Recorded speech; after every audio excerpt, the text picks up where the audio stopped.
year 2020 will go down in history as the year of COVID-19 pandemic. Nothing else has affected life, business, travel, relationship and interaction amongst people like the deadly virus, which has so far infected 53 million people, with 1.29 million dead and 34 million recovered. While the Presidential Task Force on COVID-19 in Nigeria and the Nigeria Center for Disease Control have warned that Nigeria may see a second wave rise in number of cases, the federal and most state governments have done fairly well by keeping the numbers low. As recorded in other parts of the world, the outbreak of coronavirus has undeniably left untold hardships on both individuals and private businesses across Nigeria. With the multiple lockdowns, the recent EndSARS protest which turned violent, worsening the situation for millions. However, to reduce the harsh effect of the nationwide lockdown on business owners who may have to be out of business for a very long time, Coalition Against COVID, CACOVID, comprising well-meaning individuals, pulled their resources together to support the government to provide palliatives to combat the pandemic and also support the government's plan to make life easy for citizens during the lockdown. Unfortunately, amidst the EndSARS protest, warehouses where these palliatives were kept across the country were invaded, with Nigerians carting away COVID-19 palliatives in cities like Ede in Osun, Gwagwalada in Abuja, and Mazamaza in Lagos, amongst other states. And I wait to come outside from one bag all these things written COVID, not for sale. I am so happy with my Monkey Village people. They are taking away with as much as they can take. Thank God for this curfew. Many have justified the looting and pillaging of the warehouses, insisting that the state government had no business hoarding the palliatives meant to be distributed to citizens to make life better for them.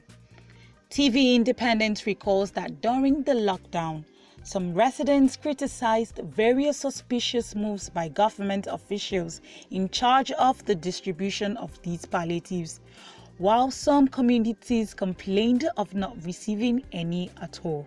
Now they brought relief materials to this place that was supposed to shed to people, but these guys are hoarding these materials. They refuse to give it to people. You see them stocking their vehicles and taking these things away. Now we told them let us do this thing orderly, but no. Now people are starting rebelling. They called police officers to come and quell these things, but nothing is being done. Up to now, they brought this since 12. This is almost to 6. The councillors and some council staffs, they came behind and they shared all the rice amongst themselves. They brought cars. Most of them took 20, 10, 15 bags. So immediately the residents in the area noticed what they were doing. They came and they entered the council, and that it caused a lot of problems. However, the members of Steering Committee of Coalition Against COVID-19, CACOVID, have exonerated the state and federal government of any of the perceived delay in the distribution of the palliatives. The CACOVID members blamed the delay on the decision by the committee to contract the production of foodstuff out to various manufacturers in order to avoid driving inflation by expending about 15 million naira on that subsector of the economy within a short time and avoiding distortion of prices in the market. According to Dr. Shala Adedutan, the Managing Director and Chief Executive Officer of First Bank PLC, who is a member of the committee. The CACOVID committee has successfully provided health facilities, diagnostic kits, and medications to all the states and Abuja because they realized that the pandemic had destroyed the economic power of most Nigerians. He then made clarification on the allegation of hoarding of the palliatives aimed at easing the effect of the COVID-19. He said, We set up the coalition to pool resources together to support the government to combat COVID-19 pandemic. We decided to provide food to 1.7 million most vulnerable families across the country and put substantial resources behind the initiative.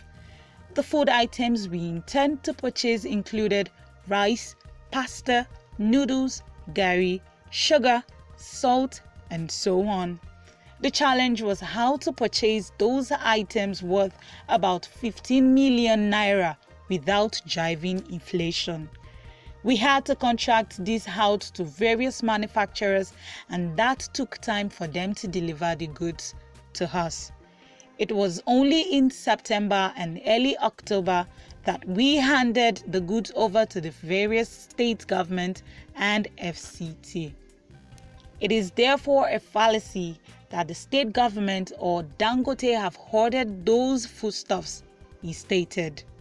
The coalition has appealed to Nigerians for calm, while urging all to be law-abiding to ending the raiding of these warehouses, as it must also be noted that not every warehouse in Nigeria that contained palliatives is affiliated to the COVID donation. While the lootings, vandalisms, and protests have quieted down across the country for now, the atmosphere in many Nigerian cities continues to suggest that Nigerians are still one breath away from looting any warehouse they find with food items. Though President Muhammadu Buhari has sent his Chief of Staff, Professor Ibrahim Gambari, as leader of a delegation to meet with traditional rulers across the country, whom the president expects will be able to connect with the youth, just as many state governors are trying to reach out and calm the restive youth. One wonders how far these steps will go in pacifying a largely restless youth population before the next outbreak of looting takes place in any part of the country.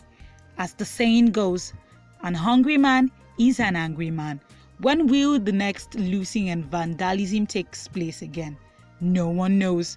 For more information on this, other latest news and news on the go, visit independent.ng and subscribe to this channel for more videos. This is TV Independent.